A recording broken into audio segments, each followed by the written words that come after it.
Hi, good morning. My name is Lisa Dublin, and today and for the rest of this week, I'm going to teach you how to own the room, how to communicate with authority, how to absolutely love people while you do it, not to lose anybody, not to be called arrogant, but to simply be known as the person who has something that people want to hear about because you're speaking to thirsty. How are you doing this morning? Wherever you're watching me from, Facebook, LinkedIn, oh my gosh, YouTube, and of course, Instagram. Welcome to our live stream. This is Basement Chronicles Live, and we are ready to go. I want to start with a question. What happens when you stand to speak? Or what happens when you enter a room? Do you know? I have seen people, let's start with being in the room, first of all. Do you know that I know people who do not enter the room until that there's somebody with them? Like they are so self-conscious and so about making a splash and making some kind of grand entrance that they almost have to have an entourage when they enter the room. Is that you this morning? Can I just say to you that is very inauthentic and people see through it, okay? Because nobody always just enters a room with an entire entourage. You are not Beyonce, okay?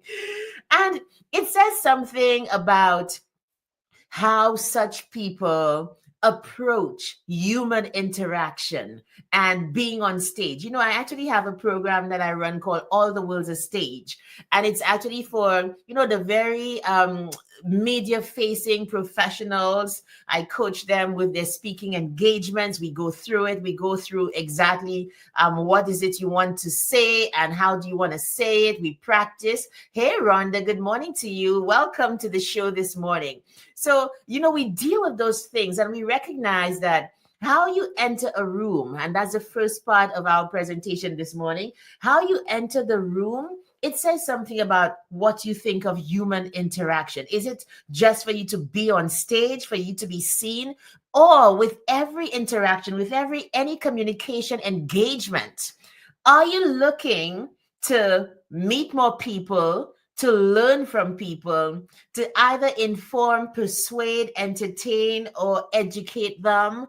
Do you have a purpose in mind, or is it just simply that you would be seen? That I think is one of the biggest differences. And so when we speak about how to own the room, let us first begin with entering a room and perhaps even in networking events. That's another one. And then we're going to go into when you get on stage and you've got to give a speech or a presentation, how then do you own the room? Can I tell you something? I've realized power, authority is very quiet, but it speaks very loudly. I have been in networking events. Or not, no, these are not networking. I have been like gone out to functions where the following has happened. Tell me if this has ever happened to you.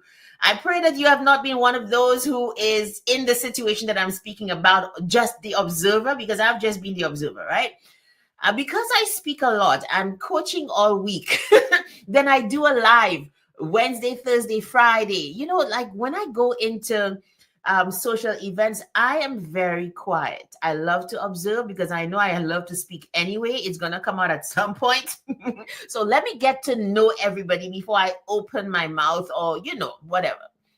And I've observed something with people. I'm not sure why we do it sometimes, but here's the thing. People like to be known for their things. So I've been in events where one person speaks about her car. Oh my gosh. The next thing you know, and this kind of shocked me, the other person pulls out a photo of her car and is showing that around and make sure that I have to see it. I'm there quietly, not saying anything, but passes the car around on her phone to show that, there's a remote control. This one had a Tesla, this one had a BMW. That all fine and good. It's not bad to have things, but if that is what you're basing your authority on, at some point you're going to feel empty inside. The first thing to know when you own the room, or if you want to be owning the room, is to start from an understanding of who you are. And so you probably are saying, well, Lisa, I have this engagement on Friday. What are you talking about? This is Friday. You can start with, I'm a human being, I'm equal. I'm a human being. I have something to offer. I'm not perfect and I don't need to be. There's something that Joyce Meyer used to say, says that I'm not where I want to be, but thank God I'm not where I used to be. Whatever hack you need in the moment to kind of know that you are enough, start from there.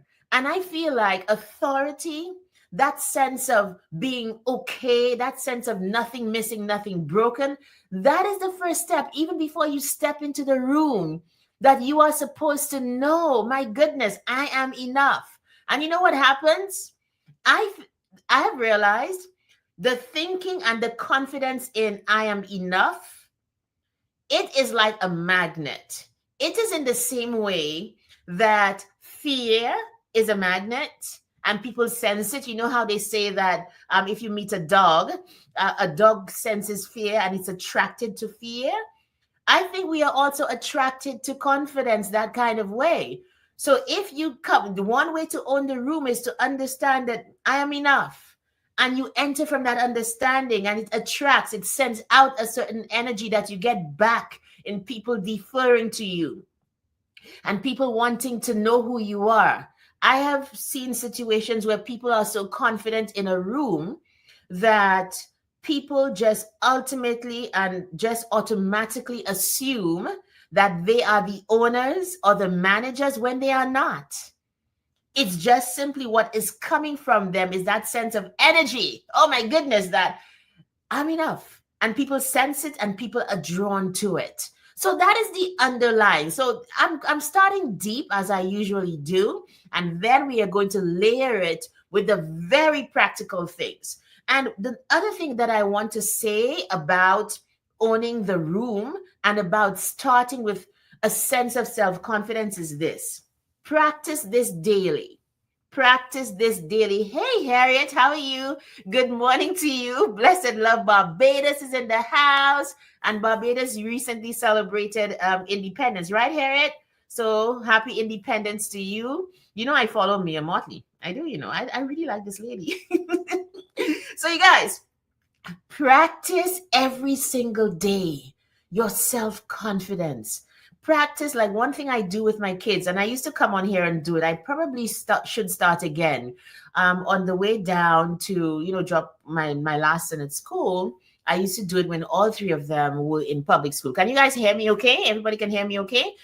I always like to practice to say, I am blessed and highly favored, above only and not beneath, the head and not the tail. No weapon formed against me shall prosper. I shall lend and not borrow. I have nothing missing and nothing broken. Those kinds of affirmations. Hey, Peter, good morning to you. Those kinds of affirmations, they add to you. You know why? Lisa, why do you need to say these things on a regular basis? Because on a regular basis, life tries to tell you the opposite. Hello, every single day, there are things in our environment, in our friends and family, even within ourselves. There are things that negate our value. So why not every single day would we not go about being like, I am blessed and highly favored. I am enough today. You know what that does for you? That is like an espresso shot, you guys. Oh my goodness. Every single day.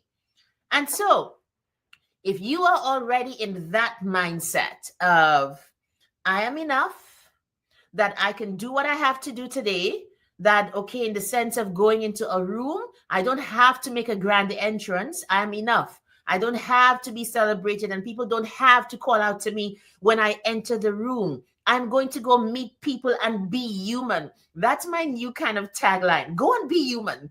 Like we're having the speaking school on Sunday coming. And by the way, the speaking school is the continuous learning arm of my signature program called Speak with Confidence. So what happens is when you graduate from the 5 or 6 week program of Speak with Confidence, then I enroll you in the monthly continuous learning program called the Speaking School. So we're meeting for our December meetup on Sunday, and we are going to be learning how to do a toast.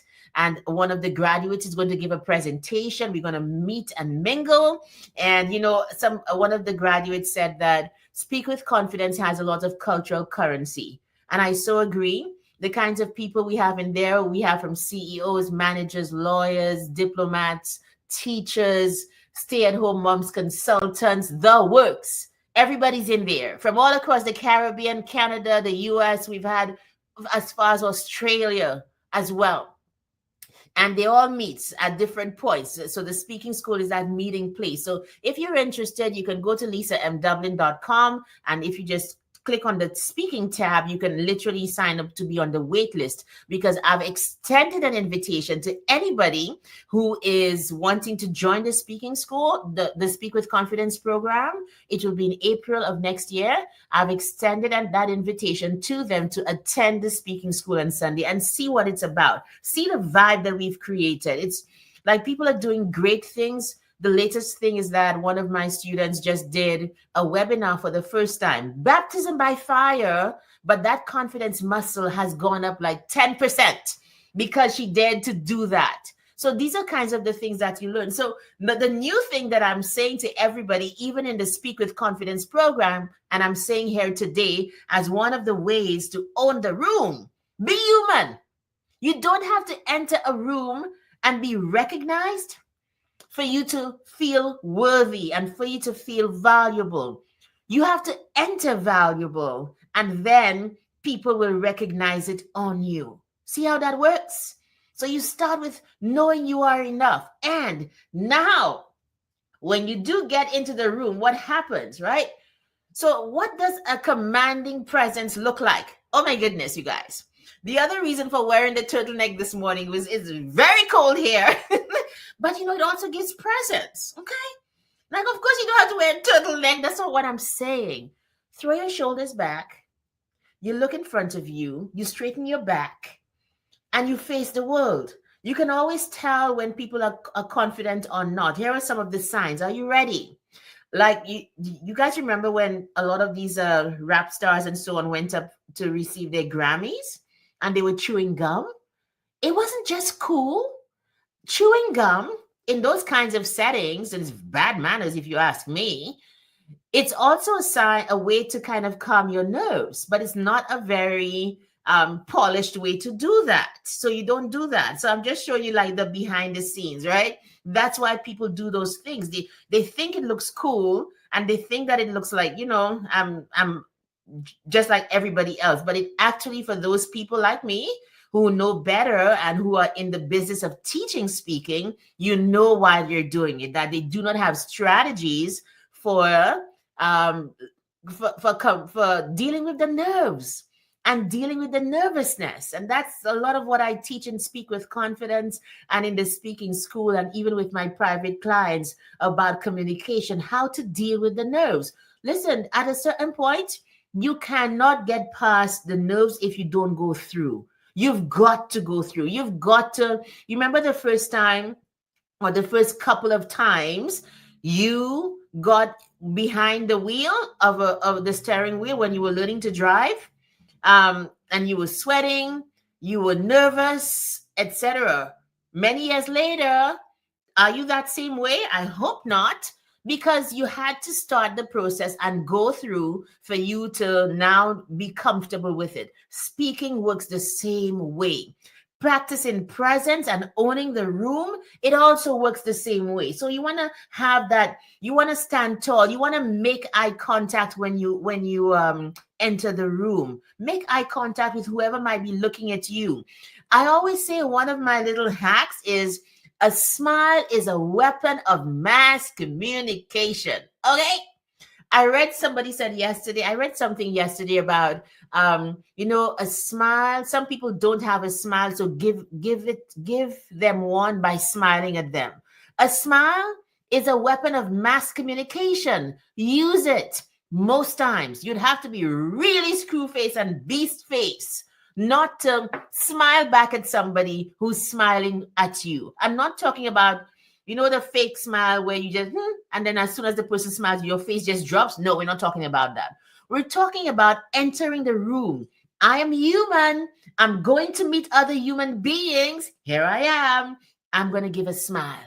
You guys, that works. That is how you begin to command presence. You won't believe, like when people see you smile at them, They want to approach you because it's almost like you're inviting them. You're saying, "Hi, welcome you. I think you're okay. Hi, how are you?" And a lot of people, why that means a lot to them is because most of the time, especially, oh, leave that alone. Most of the time, they are met with suspicion, hostility, not knowing, particularly in an immigrant situation. So please wield the smile and help to own the room. So here's another thing, another way that in a situation where you are going in and you want to own the room, and you're not going to dominate and just be the prima donna. That's not the point, okay? You want to be seen. You want people to be like, huh, who is this person? You want people to want to know you, because that's just a good thing. That is where power is. Why would you not want that? And so, one of the ways that you can do that, believe it or not, is to not speak about yourself. Oh my goodness. I have discovered if you answer for people the question, what's in it for me? They will stick around like moths around a fly, around a light. If you are deeply and genuinely interested in people, even in a networking situation, they are going to stick around because most people, believe it or not, do not have the facility, the outlets to speak about themselves. Like I'm always in my head speaking, processing my thoughts, speaking about myself. I'm writing emails, sending out my posts. So I'm in my head. So I always have a lot of room to keep quiet and to hear somebody else's story and to really be deeply interested. So when you walk into a room, and one way of owning the room is when you are speaking to somebody, give that person your full attention. You know how you can be speaking to somebody and your mind is miles away. Has that ever happened to anybody? Oh my goodness. And there are signs of it. You think that you are far away and the other person does not know. But can I tell you, it's quite the opposite because there are signs. Somebody can be looking at you and you can literally see their eyes turning back in their head. You can literally see that they perhaps in another country. Okay. They're definitely not there in the room with you. Can't you do that? So if you can discern it for other people, guess what? Other people can discern it when you do it. So you have to just make up your mind that part of being human is that when I am present, I'm going to be present with other people. That's how I'm going to absolutely own the room. So we two strategies right there. You enter feeling whole. You psych yourself up or you get a coach. I teach confidence. So if you are lacking in that and you are that person who wants to move forward in 2025, I literally have a special one going on right now. So DM me. Let's talk about coaching because coaching changes lives. It changed my life, which is why I became a coach and I want to change other people's lives. DM me, go to my website, lisamdublin.com, and you can sign up for a free consultation right there. And just come coach. Come be coached. A lot of people need to be coached. It makes a difference. So now, before I go on to when you are speaking, how do you own the room? I'm going to give you practical strategies, and we're about 18 minutes in. Practical strategies for when you are on the podium, when you are at the lectern, when you are in the room, how when you are speaking and you have the stage, some people lose audience's interest. Some people don't come across as the authority that they are, just simply because they need the tweaks that I'm going to speak about. Before I do that, I want to invite you to a couple things, you guys. I'm having on Friday, I will be having a lunchtime LinkedIn audio event. It's going to be live. It's only 1 hour. Come pitch for Pitch Perfect. Come learn to share your business with clarity and confidence. There are far too many people who have great businesses and great value to offer, but they can't do it because they don't know how, because they are in their head instead of being in the needs of their clients and their potential customers. They're not thinking about them. You're thinking about you. You're thinking about, oh my gosh, suppose I mess up. Suppose I say the wrong thing. Who cares? If you can answer the question for people, Can I help you? A lot of things don't matter, and you can take care of a lot of your self consciousness. So, the same way that I'm speaking about pitch perfect, I want you to be able to speak about your business, to know that if you attend this 1 hour or LinkedIn audio event on Friday, December 6th at 12 noon Mountain Standard Time. So put on your alarm right now. Mountain Standard Time is 12 noon. So for EST, that's a lot of the audience. It is going to be 2 p.m.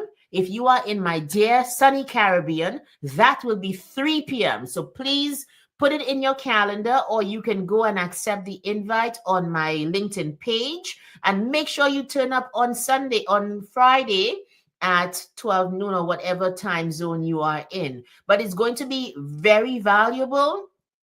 You will walk away with a strategy or two that you can immediately employ in your own business to speak about it with clarity and confidence. Because I'm not going to start from you just being, oh my gosh, I'm just confident and I just know how to. No, we are going to start from your frame of mind. What is the value that you give? Once I have that fixed in your head, my dear listener, this morning, we can layer everything on top of it, everything. But I literally start every single time in any of my coaching programs. I begin with what's your why? What's the reason? What's the motive behind it? Once that is fixed, you can put anything on top of it. Okay. So let's go to now. How do you own the room in a speaking situation? How do you make it so that even though you've got the natural influence and the natural authority when you stand up on stage, how do you then deepen it with how you present yourself, etc.? Here's one thing. Speak clearly. Speak with enough volume. Okay, you don't need to shout, because most times we've got amplification with the mics. So you need to know how to handle the mic, and you need to know how to make the sound come from your belly, from your diaphragm, and not just from your upper region right here. A lot of people need to learn that. Like when I tend to do it, and because I do lives a lot, I tend to practice with myself and help myself out by always going back to, are you practicing the proper breathing while you speak? Because if I'm doing that, my voice is a little more sultry, my voice is a little deeper, and I can literally speak for longer. As opposed to when I'm just going at a very high pitch, I'm not one in the room. It shows that sense of I'm in myself. I'm not sitting outside myself just waving a flag very wildly. I'm grounded. I'm calm inside. And from that sense of calmness comes this voice. So you need to speak at an appropriate volume. And another sign of authority, proper articulation. In fact, I sent out a poll to my Speak with Confidence graduates yesterday to ask what should we address in the speaking school in January. And a lot of them came back with, let's do pronunciation practice. Notice I didn't say pronunciation practice.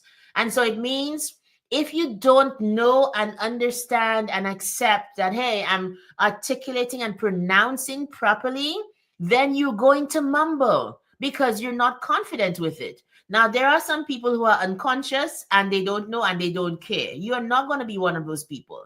I'm pretty sure the kinds of people who listen to a program like this, they're about personal development.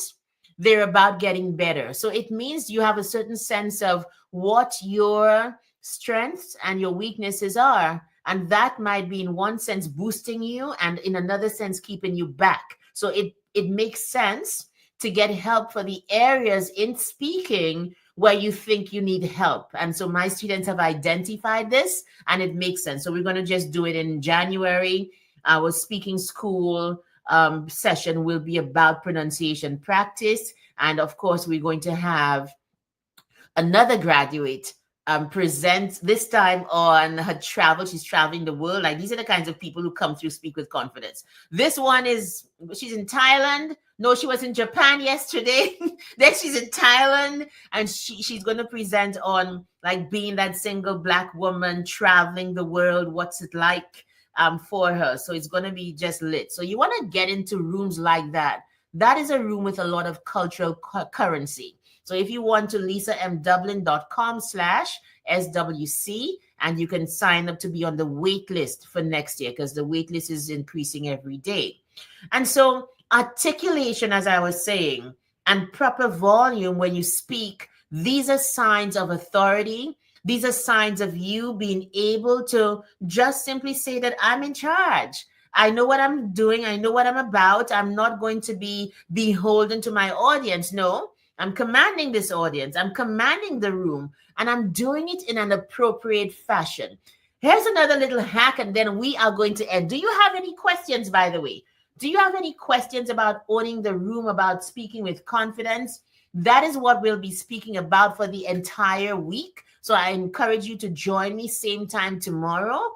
6 a.m. MST, 8 a.m. EST, and we're going to continue the conversation.